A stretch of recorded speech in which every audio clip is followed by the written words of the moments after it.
जय श्री कृष्ण। मैं संध्या शर्मा इस कथा में आप सभी हरि भक्तों को आमंत्रित करती हूँ। योगानंद जी महाराज एक दिन अपने पिता के गुरु लाहड़ी महाशय जी के घर उनकी धर्मपत्नी श्रीमती काशीमणि से मिलने गए थे। वहाँ जाकर कहने लगे, माता जी, मैं जब बहुत नन्हा सा बच्चा था तभी आपके अवतारी पति का आशीर्वाद मुझे मिल गया था। वे मेरे माता पिता के भी गुरु थे और मेरे गुरु श्री युक्तेश्वर जी के भी गुरु थे। क्या आप मुझे कुछ उनके जीवन के प्रसंग सुनाएंगी?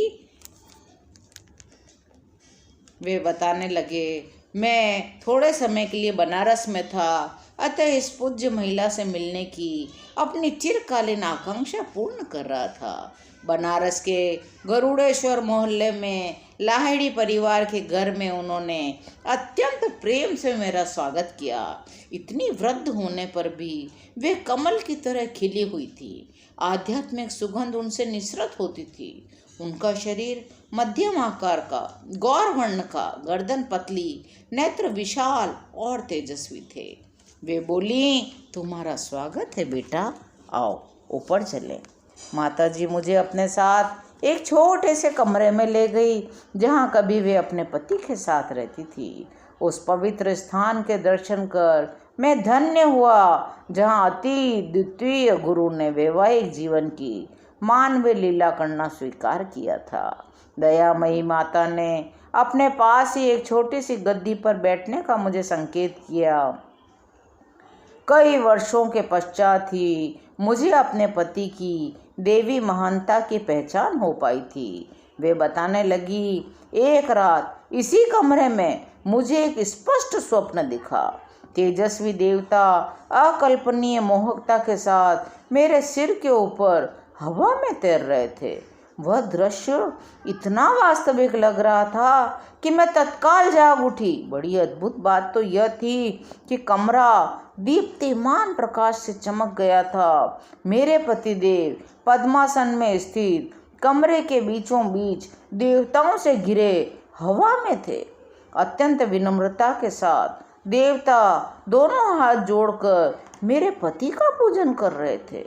मुझे लगा मैं अभी तक स्वप्न में ही हूँ। तभी मेरे पति ने कहा, नारी, तुम स्वप्न नहीं देख रही हो, अपनी निद्रा हमेशा हमेशा के लिए त्याग दो। जब वे धीरे धीरे धरातल पर उतर आए तो मैंने उनके चरणों में साष्टांग प्रणाम किया।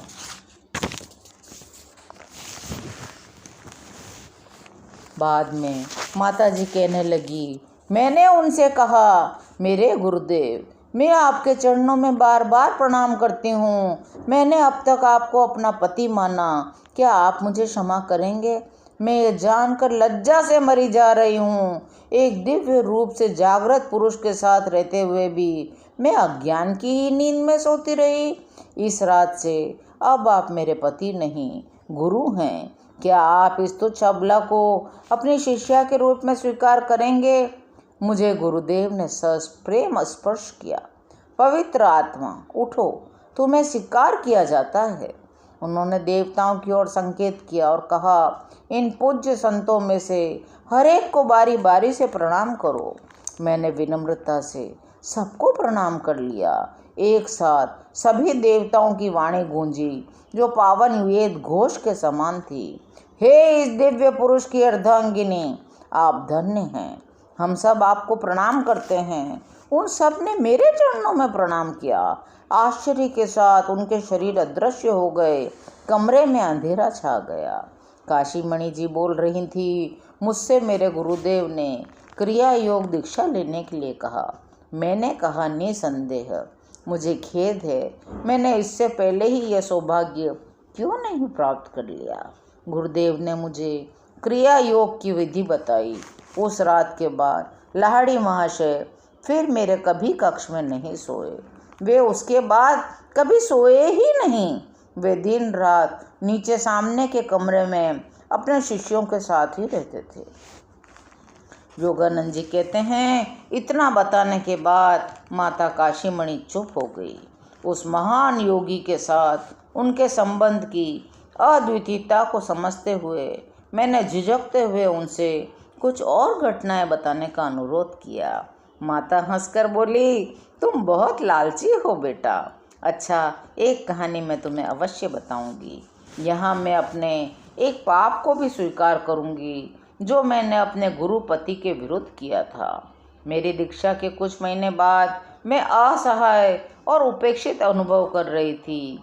एक सुबह लाहड़ी महाशय इस छोटे से कमरे में कोई वस्तु लेने आए।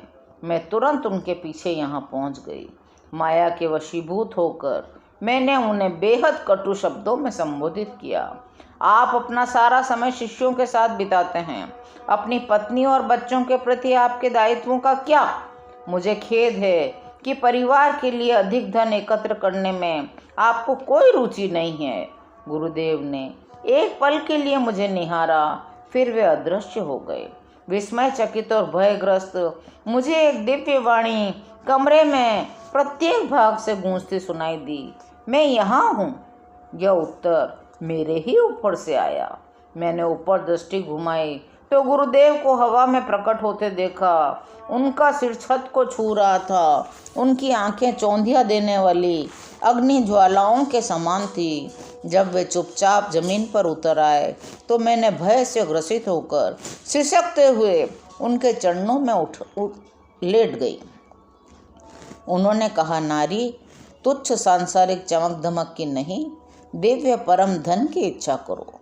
जब अंतर की निधि को पालोगी तो बाहापूर्ति सदैव अपने आप होती रहेगी।